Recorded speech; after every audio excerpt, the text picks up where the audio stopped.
வணக்கம் வீவர்ஸ். இன்னைக்கு நம்ம பார்க்க போகிறது இரண்டு முக்கியமான தலைவர்களை பற்றி பார்க்க போகிறோம். அவர்கள் தான் இந்த தமிழ்நாட்டை செதுக்கிய சிற்பிகள்னு சொல்லலாம். ஏன்னா அந்தளவுக்கு மிக மிக முக்கியமான தலைவர் அவர் தான். அவரை பற்றி நம்ம பேசுகிறப்ப எனக்கு ரொம்ப சந்தோஷமாக இருக்குது. ஏன்னா அவர் செய்த பணி ரொம்ப பெரிய பணின்னு சொல்லலாம். அதில் முதல் தலைவர் பற்றி இப்போ நான் சொல்கிறேன். ஊரில் ஒரு தம்பதி இருந்தாங்க. அவங்களுக்கு கல்யாணம் ஆகி 10 வருஷம் வரலையும் குழந்தை இல்லை. 10 வருஷம் கழிச்சு குழந்தை பிறந்தது. ஃபர்ஸ்ட் ஒரு ஆண் குழந்தை பிறந்தது, அப்புறம் இரண்டாவது ஒரு ஆண் குழந்தை பிறந்தது, மூன்றாவது ஒரு பெண் குழந்தை பிறந்தது. இப்போ நம்ம பேச போகிறது இரண்டாவதா பிறந்த அந்த குழந்தையை பற்றி தான் பேச போகிறோம். அவர் தான் நம்மளுடைய முதல் தலைவர். அவர் பிறந்து வளரும்போது மிகவும் சேட்டையை செய்து கொண்டு மிக துருதுருப்பா இருப்பாரு. அவர் அப்படி இருக்கிறத பார்த்துட்டு அம்மா வீட்ல கொண்டு போய் அந்த குழந்தைய வளர்க்க சொல்லி அவங்க குடுத்துட்டாங்க. அந்த குழந்தை அங்க ஒரு ஏழ்மையான ஒரு வீட்ல வளர்றப்ப கஷ்டம், பஞ்சம் எவ்வளோ கஷ்டத்த அனுபவிக்கணுமோ எல்லா கஷ்டத்தையும் அனுபவிச்சாங்க. ஒரு சாப்பிட்றதுக்கு கூட உணவு இல்லாத ஒரு ஒரு அந்த அளவுக்கு ஒரு கஷ்டமான ஒரு சூழ்நிலையில அந்த குழந்தை வளர்ந்துச்சு. அப்படி வளர்ந்துட்டு இருக்கப்ப அந்த குழந்தைய ஸ்கூல்ல சேர்த்து விட்டாங்க. அந்த குழந்தை ஸ்கூல்ல படிச்சுட்டு இருக்கப்ப அங்க கூட படிக்கிற நண்பர்கள் எல்லாம் அடிக்கிறது, அவங்கள துன்பப்படுத்துறது, இந்த மாதிரி சில காரியங்கள் பண்ணிட்டு இருந்தாங்க. இது கம்ப்ளைண்ட் அவங்க அப்பாவுக்கு வந்துச்சு.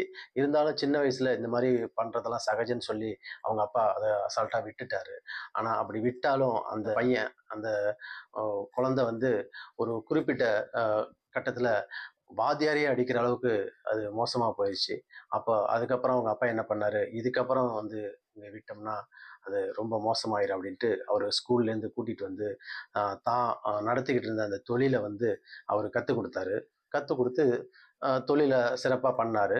அப்போ அவர் கூட அப்பா கூட இருந்து அவர் நல்லா அந்த தொழிலை நல்லா பண்ணிட்டு இருக்கப்ப அப்போ திடீர்னு அப்பாவுக்கு சரி கல்யாணம் பண்ணி வச்சிடலாம் அப்படின்னு மகனுக்கு கல்யாணம் பண்ணி வச்சாரு.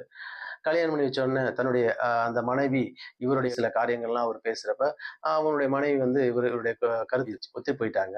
அதனால 2 பேர்த்தோட வாழ்க்கையும் ரொம்ப சந்தோஷமா போச்சு. இப்படி போயிட்டு இருக்கப்ப மறுபடியும் அவருடைய அப்பாவுக்கும் இவருக்கும் சில கருத்து வேறுபாடுகள் காணப்பட்டுச்சு. அப்படி கருத்து வேறுபாடு காணப்படுறப்ப அவர் திடீர்னு என்ன பண்ணாரு, வீட்டை விட்டு காசி ராமேஸ்வரம்னு அவரு அங்க போயிட்டாரு. அங்க போயிட்டு சில விஷயங்களை அவர் அங்க கவனிச்சாரு. அங்க காசி ராமேஸ்வரம் அங்க இருக்கிறப்ப அங்க நிறைய அனுபவங்கள் அவருக்கு கிடைச்சது. நிறைய அனுபவங்கள்னா அவருடைய வாழ்க்கையில பல சிந்தனைகள், பல செயல்பாடுகள், பல விஷயங்கள் அவருக்கு அங்க தெளிவு கிடைச்சது. அப்படி அவர் அதெல்லாம் அனுபவிச்சுட்டு இருக்கப்ப ஒரு குறிப்பிட்ட நாள் கழிச்சு மகனோட நண்பர்கள் மூலியமா அவங்க அப்பா அங்க கண்டுபிடிச்சு மறுபடியும் வீட்டுக்கு கூட்டிட்டு வந்துட்டாரு. வீட்டுக்கு கூப்பிட்டு மறுபடியும் தன்னுடைய தொழிலில் அவரை பார்க்க சொன்னாரு. அவர் தொழிலை சந்தோஷமா பார்த்துட்டு இருந்தாரு. அப்படி பார்த்துட்டு இருக்கப்ப அவரு தொழிலை நல்லா சிறப்பா பார்த்து நல்ல ஒரு நல்ல முன்னேற்றத்துல கொண்டு வந்துட்டு இருக்கப்ப அங்க அந்த ஊர்ல இருக்கிற எல்லா மக்களுக்கும் இவர் நிறைய உதவி செய்ய ஆரம்பிச்சாரு. இவர் தெரிஞ்சு கொண்ட சில அனுபவங்களை வச்சு நிறைய பேத்துக்கு நன்மை செய்யறது, அதாவது பணக்காரர்ல ஏழையிலிருந்து பணக்காரர் வரலையும் இவருடைய உதவியை தேடி வர்ற மாதிரி இவர் அந்த அளவுக்கு பல நன்மைகள் செய்துக்கிட்டு இருந்தாரு. அப்படி செஞ்சுட்டு இருக்கப்ப அங்க ஊர் மக்கள் எல்லாம் பார்த்து இவருடைய பேச்சுவார்த்தை, இவருடைய அந்த ஆக்டிவிட்டிஸ் எல்லாத்தையும் பார்த்துட்டு இவரை சரி நம்ம இந்த கோயில்ல இவரை ஒரு முக்கியமான பொறுப்புல வைக்கலாம்னு சொல்லி இவரை கோயில்ல கொண்டு போய் பொறுப்புல வச்சாங்க. அப்ப இவர் அந்த பொறுப்பை எடுக்கிறப்ப அந்த கோயில்ல இருப்புன்னு சொல்லி, அதாவது பேலன்ஸ் அமௌண்ட்னு சொல்லி ஒரு 0 பைசா தான் இருந்துச்சு. இவர் அந்த பொறுப்பை எடுத்து சிறப்பா நடத்தினாரு. சிறப்பா நடத்தி அவர் அந்த கோயில்ல நல்ல முறையில் அந்த நிர்வாகத்தை பண்ணி அவர் ஒரு குறிப்பிட்ட நாள் கழிச்சு அந்த பொறுப்பை வேற ஒருத்தட்ட ஒப்படைக்கிறப்ப 45,000 ரூபாய் பேலன்ஸ் அமௌண்டோட வச்சு அதுக்கப்புறம் அவர் வெளியில வந்தாரு. வெளியில அவருக்கு இருக்கிற செல்வாக்குக்கு அவர் லோக்கல் எலெக்ஷன்ல நிக்கலாம்னு சொல்லி அவர் ஆசைப்பட்டாரு. அதே போல லோக்கல் எலெக்ஷன்ல நின்று ஜெயிச்சாரு. ஜெயிச்ச உடனே அவர் ஏற்கனவே செஞ்சுக்கிட்டு இருந்த நல்லது இன்னும் மேலும் மேலும் அவர் அந்த ஊருக்கு நல்லது செய்ய ஆரம்பிச்சாரு. இவருடைய பேர் ரொம்ப பிரபலமா மாறினதுனால இவங்களுக்கு மட்டும் நன்மை செஞ்சுட்டு இருந்ததுனால இவருடைய அந்த பேர் அந்த ராஜாஜிங்கிற அந்த தலைவருக்கு போய் சேர்ந்துச்சு. அப்ப அவர் என்ன நினைச்சாருன்னா, நம்ம காங்கிரஸ் கட்சியில இவரை சேர்த்துக்கலாம், இவரை காங்கிரஸ் கட்சியில் சேர்த்து அந்த இதில் நம்ம ஒரு ரொம்ப உதவியாக இருக்கும் அப்படின்னு சொல்லி காங்கிரஸில் சேர்க்கறதுக்கு ஒரு அழைப்பு விடுத்தார். ஆனாலும் இவருக்கு வந்து அந்த காங்கிரஸில் சேர்றதுக்கு இவருக்கு விருப்பம் இல்லை. இருந்தாலும் யோசிச்சுட்டு இருக்கப்ப இவருக்கு காந்தி மேலே ஒரு நல்ல ஒரு ஈடுபாடு இருந்ததுனால சரின்னு சொல்லிட்டு மறுபடியும் அவர் வந்து அந்த காங்கிரஸில் போய் சேர்ந்தார். காங்கிரஸில் சேர்ந்து அவர் அந்த இயக்கத்தில் வந்து நல்லா சிறப்பாக செயல்பட்டு இருந்தார்.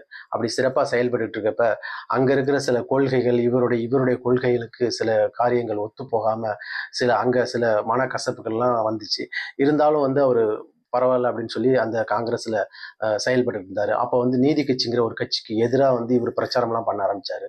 ஒரு குறிப்பிட்ட நாளானதுக்கு அப்புறம் இந்த காங்கிரஸ் கட்சியில ஒரு சில கருத்து வேறுபாடுகள், கொள்கை முரண்பாடுகள் இருந்ததுனால அவர் அந்த காங்கிரஸ் கட்சியிலேருந்து வெளியில வந்துட்டாரு. வெளியில வந்து அவரு மறுபடியும் வந்து நீதி கட்சியில போய் சேர்ந்துட்டாரு. நீதி கட்சியில சேர்ந்து அங்க சில காரியங்கள்லாம் பண்ண ஆரம்பிச்சாரு.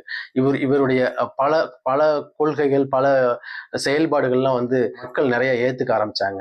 இவருடைய கொள்கைகள்ல முக்கியமான கொள்கைகள் மூட நம்பிக்கை உள்ளவர்களை வந்து இவர் எதிர்த்து நின்னாரு. அப்புறம் தீண்டாமைக்கு வந்து எதிர்த்து நின்னாரு. ஜாதிக்கு நின்னாரு. இது போன்ற ஒவ்வொரு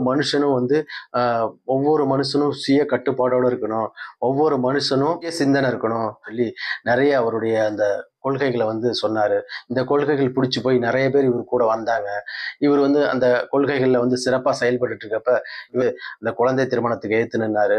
அவர் கணவனை இழந்த ஒரு பெண் வந்து திரும்ப கல்யாணம் பண்ணிக்கலாம் அப்படின்னு அதுக்கு ஆதரவு கொடுத்தாரு. கலப்பு திருமணத்துக்கு ஆதரவு கொடுத்தாரு. இது போன்ற நிறைய காரியங்கள் வந்து பெண்களுக்காக, குறிப்பா பெண்கள் விடுதலைக்காக நிறைய செயல்பட்டாரு. இதன் மூலியமா பலருக்கு பிடிக்காது. இருந்தாலும் இவருடைய எதிரிகள் கூட இவரோட சமரசமாகிற அளவுக்கு இவருடைய அந்த ஈடுபாடுகள், அவருடைய அந்த செயல்பாடுகள்லாம் இருந்துச்சு. அதனால இவர் ரொம்ப சிறப்பா செயல்பட்டதுனால தமிழ்நாட்டில் இருக்கிற எல்லா மக்களுக்குமே இவரை நல்லா பிடிச்சிருச்சு. ஒரு குறிப்பிட்ட நாள்ல சொத்துக்களை வந்து கவர்மெண்ட்டுக்கு கொடுத்தாரு. அப்புறம் அதுல வந்து நிறைய மக்களுக்கு நிறைய உதவி செஞ்சு நிறைய பண்ணிட்டு இருக்கப்ப அதுல குறிப்பா வந்து அவர் கொடுத்த நிறைய சொத்துக்கள்ல ஒரு ஒரு சொத்து வந்து திருச்சியில வந்து ஒரு ஒரு கவர்மெண்ட்டுக்கு ஒரு சொத்தை கொடுத்தாரு. அந்த சொத்து வந்து அந்த சொத்து காலேஜ் வச்சு நடத்தணுங்கிறதுக்காக. ஏன்னா எல்லாம் பணக்காரவங்களுக்கெல்லாம் காலேஜ் இருக்கு, ஏழைப்பட்ட மக்களுக்கு காலேஜ் இல்லை அப்படின்னு சொல்லி அவர் அது என்ன பண்ணாரு, அந்த காலேஜை வந்து திருச்சியில கவர்மெண்ட் கிட்ட கொடுத்தாரு. அவங்க என்ன பண்ணாங்கன்னா அந்த காலேஜ் எடுத்து நடத்திட்டு இருக்கப்ப அந்த காலேஜில் வந்து வர ஸ்டூடெண்ட்டுக்கு பெரிய ஃபெசிலிட்டி ஒன்றும் இல்லை, பாத்ரூம் ஃபெசிலிட்டி இல்லை. அந்த அவங்களுக்கு தேவையான ஒரு ஒரு ஒரு ஸ்டூடெண்ட்டுக்கு என்னென்ன தேவையோ அந்த ஃபெசிலிட்டி மேக்சிமம் வந்து கம்மியாக தான் இருந்துச்சு. அதனால அவங்க என்ன பண்ணுவாங்கன்னா அந்த காலேஜில் இருக்கிற ஸ்டூடெண்ட் வந்து டெய்லியும் வந்து போராட்டம் பண்ணுவாங்க, டெய்லியும் வந்து ஸ்ட்ரைக் பண்ணுவாங்க. ஸ்ட்ரைக்குன்னு ரொம்ப பண்ணிக்கிட்டே இருப்பாங்க. இதனால வந்து ஒரு நாள் மன உளைச்சலான ஒரு தடவை ஸ்ட்ரைக் நடத்துகிறப்ப நேராக போனார். போய் பார்த்து ஸ்டூடெண்ட்டு பேசுகிறப்ப நீங்கள் ஏன் அப்படி ஸ்ட்ரைக் பண்ணுறீங்க கேட்டப்ப அவங்க வந்து எனக்கு இந்த குறை இருக்குது, அந்த குறை இருக்குன்னு காலேஜில் நிறைய கம்ப்ளைண்ட் பண்ணாங்க. அப்போ கம்ப்ளைண்ட் பண்ணப்போ அவர் சொன்னார், நீங்கள் படிக்கத்தானே வந்திருக்கீங்க, எதுக்கு இதெல்லாம் தேவையில்லாதெல்லாம் பார்க்குறீங்க, உங்கள் வீட்டில் இதெல்லாம் இருக்குது அப்படின்னு சொல்லி ஒரு இன்சல்ட் பண்ணுற மாதிரி அவர் வந்து அவங்க ஸ்டூடெண்ட்டை வந்து பேசி அந்த போராட்டத்தை கலைச்சிட்டு நீங்கள் ஒழுங்காக வந்து படிங்க, உங்களுக்கு படிக்கிறதுக்காக தான் அந்த காலேஜ் கட்டியிருக்குது அப்படின்னு சொல்லி சொல்லிட்டு போயிட்டாரு. அதுக்கப்புறம் அந்த காலேஜில் இருக்க ஸ்டூடெண்ட் எல்லாரும் சரி இனி இவர்கிட்ட பேசினோம்னா எந்த ஒரு கதையும் ஆகாதுன்னு சொல்லிட்டு, ஆனால் அவங்க ரெகுலராகவே வந்து அதை பண்ணிக்கிட்டு தான் இருந்தாங்க.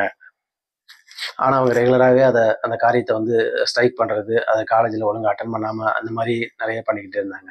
இது வந்து நாளடைவில் வந்து அது அப்படியே நடந்துருச்சு. ஆனால் அந்த காலேஜில் வந்து ஒரு சிறப்பு என்னன்னா, அந்த காலேஜில் அக்கௌண்ட்ஸ் வந்து கோல்டு மெடலிஸ்ட் வாங்குறவங்க எல்லாரும் அந்த காலேஜில் தான் இருந்தாங்க.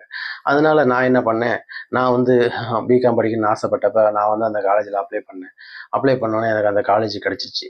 அந்த காலேஜில் நான் சேர்ந்து அப்போ நல்லா படிச்சுட்டு இருக்கப்ப அதில் ஒரு கோல்டு மெடல் வாங்குற அளவுக்கு சொல்லிக் கொடுக்குற ஒரு டீச்சர் வந்து எனக்கு வந்தார். வந்து அவர் நடத்துகிறப்ப அவர் நடத்துகிற கிளாஸ் வந்து எவ்வளோ மோசமான ஒரு ஸ்டூடெண்டாக இருந்தாலும் அவருக்கு தெளிவாக புரியும். அந்த அளவுக்கு அருமையாக நடத்துவார். அவர் நடத்துகிற ஸ்டூடெண்ட் அந்த டீச்சர் வந்து அப்படி அருமையாக நடத்துவார். அப்படி ஒரு சூழ்நிலை இருந்துச்சு. அப்புறம் அந்த காலேஜில் வந்து ஒரு பிளைண்டு இங்கிலீஷ் டீச்சர் இருந்தார். அவர் பார்த்தீங்கன்னா அவர் ரொம்ப ப்ரில்லியண்டாக இருப்பார். அவர் வந்து பாடம் நடத்திட்டு இருக்கப்ப பின்னாடி வந்து ஏதாவது சத்தம் கிடைச்சுன்னா வரிசையாக வந்து 5 டெஸ்காக இருக்கும். அதில் வந்து 3 ரோ இருக்கும். அந்த 3 ரோ இருக்கும். அந்த 3 ரோவில் கடைசி டெஸ்கில் இருக்கிற ஸ்டூடெண்ட் சத்தம் போட்டாலோ அல்லது 4வது டெஸ்கில் இருக்கிற சத்தம் போட்டாலோ 2வது நம்பரில் சத்தம் போட்டாலோ கரெக்டாக அவர் சொல்லி பேர் சொல்லி கூப்பிடுவார். அந்த அளவுக்கு அவர் டேலண்டான ஒரு மனுஷன். இந்த அக்கௌண்ட்ஸ் வாத்தியார் வந்து பார்த்தீங்கன்னாக்க அவர் ஒரு தடவை தான் அட்டண்டன்ஸ் எடுப்பார். வருஷத்துல ஒரு டைம் தான் எடுப்பாரு அட்டெண்டன்ஸ். 3 வருஷமும் யாரு பேரையும் கூப்பிட மாட்டாரு. வருவாரு, அட்டெண்டன்ஸ் எடுப்பாரு, டக்கு டக்கு டக்குன்னு டிக் பண்ணிட்டு ஒரு அந்த அளவுக்கு ஒரு பிரில்லியன்ட்டான ஒரு டீச்சரு. அவர் இந்த மாரி நடந்துட்டு இருக்கப்ப ஒரு ஒரு டைம் வந்து நான் வந்து 3 இயர் முடிச்சுட்டு நான் வெளியில வந்துட்டேன். அப்போ வந்து எலெக்ஷன் நடத்துனாங்கன்னா, அந்த காலேஜ் வந்து தமிழ்நாட்டிலேயே ரொம்ப ஃபேமஸா நடத்துவாங்க. பெரிய அதாவது சினிமா கட் அவுட் வைக்கிற அளவுக்கு அந்த எலெக்ஷனுக்கு வைக்கிற கட் அவுட் அந்த காலேஜ்ல தான் இருக்கும். அப்படி நடந்துட்டு இருக்க ஒரு அந்த காலேஜ் ஒரு நார்மலான ஒரு காலேஜா இருந்தது. இப்போ வந்து பார்த்தீங்கன்னா, ரொம்ப சிறப்பா, அருமையா, ரொம்ப அட்டானமஸா மாறி ரொம்ப தரமான காலேஜா நடந்துட்டு இருக்கு. எனக்கு அந்த காலேஜ்ல நடக்கிற சில சம்பவங்களை கேட்கிறப்ப எனக்கு ரொம்ப சந்தோஷமா இருக்கு. இந்த தலைவர் வந்து பார்த்தீங்கன்னா, ரொம்பவும் வந்து தமிழ்நாட்டுல இவரை உச்சரிக்காத நாவுகளே இருக்காது. அப்படிப்பட்ட மிகவும் சிறப்பான ஒரு தலைவர்னு சொல்லலாம். அடுத்து 2வது தலைவரை பத்தி பேசலாம். இப்ப இந்த 2வது தலைவர் பார்த்தீங்கன்னா, ஒரு தலைவருக்கும் இன்னொரு தலைவருக்கும் ஒரு சங்கடங்கள் வந்து சில கருத்து வேறுபாடுகள் காணப்பட்டுச்சு. அப்படி காணப்படுறப்ப அந்த தலைவர் வந்து ஒரு குறிப்பிட்ட ஒரு போராட்டத்துல அந்த தலைவர் என்ன பண்ணாருன்னா, "நீ தான் என்னுடைய போர்ப்படை தளபதின்னு" சொல்லி அந்த போராட்டம் நடத்துறதுக்கு அவருக்கு தலைமை தாங்க செஞ்சாரு. அவரும் அந்த போராட்டத்தை நடத்திக்கிட்டு இருந்தாரு. அப்ப நடத்திட்டு இருக்கப்ப அவர் சொன்னாரு அந்த தலைவர், என்னுடைய கட்சியோட பெட்டி சாவி உங்ககிட்ட தான் சொல்லி இருக்கும். மிகவும் பணிவோட சொன்னாரு. அப்புறம் இது இது இது போல அவரு நடந்துகிட்டு இருக்கப்ப அப்புறம் ஒரு நாள் இவர் வந்து என்ன பண்றாரு, சில காரியங்கள் எல்லாம் சிறப்பா பண்ணிட்டு இருக்காரு. சிறப்பா பண்ணிட்டு இருக்கப்ப இவருடைய அந்த தலைவர் கருத்து வேறுபாடுகள் இருந்தாலும் இவர் வந்து சில காரியங்களை அவருக்கு எதிர்த்து பேசாம நிறைய விஷயங்களை வந்து அவருக்கு உதவியா இருந்தாரு. இப்ப வந்து நான் 2 தலைவர்களை பத்தி பார்த்தோம். அந்த 2 தலைவர்கள்ல முதல் தலைவரை பத்தி பார்க்கிறப்ப, அந்த முதல் தலைவர் வந்து என்ன அவர் சொல்ல வர்றாரு அப்படின்னா, ஒவ்வொரு மனுஷனும் வந்து சுய சிந்தனை இருக்கணும். அ அதே மாரி பெண்களுக்கு அவங்களுடைய அந்த அ தாழ்வு மனப்பான்மை இருக்கக்கூடாது. அவங்க வந்து அ இந்த உலகத்துல எல்லாம் சமம் அப்படிங்கிறப்ப, அவங்களுக்குன்னு சில அந்த சமத்துவம் இருக்கணும். அவங்க வந்து எல்லாரையும் சமமா நினைக்கணும் அப்படிங்கிற சில காரியத்த வந்து அவரு நினைச்சிருக்காரு. அதே மாரி அ 2வது தலைவர் என்ன சொல்லியிருக்காருன்னா, எவ்வளோ ஒரு பெரிய ஒரு ஸ்டேஜுக்கு போனாலும், தன்னை உருவாக்குனவர்களுக்கு நன்றியோட, அவர்களுக்கு பணிவோட இருந்தோம்னா, நம்ம எவ்வளோ பெரிய ஒரு உயரத்தையும் அடையலாங்கிறத இந்த 2 தலைவர்கள பத்தி நம்ம பார்த்தது. நன்றி, வணக்கம். இந்த வீடியோ உங்களுக்கு யூஸ்ஃபுல்லாக மோட்டிவேட்டடாக இருக்கும் அப்படின்னு நாங்கள் நம்புகிறோம். இதில் ஏதாவது ஒரு இம்ப்ரூவ்மெண்ட் வேணும் அப்படின்னா நீங்கள் மறக்காமல் கமெண்ட்டில் சொல்லுங்கள். நாங்கள் அதை சேஞ்ச் பண்ணிக்கிறோம். சப்போர்ட் பண்ணுங்கள். Don't forget to subscribe our channel. Thank you for வாட்சிங் திஸ் வீடியோ கைஸ். பாய்.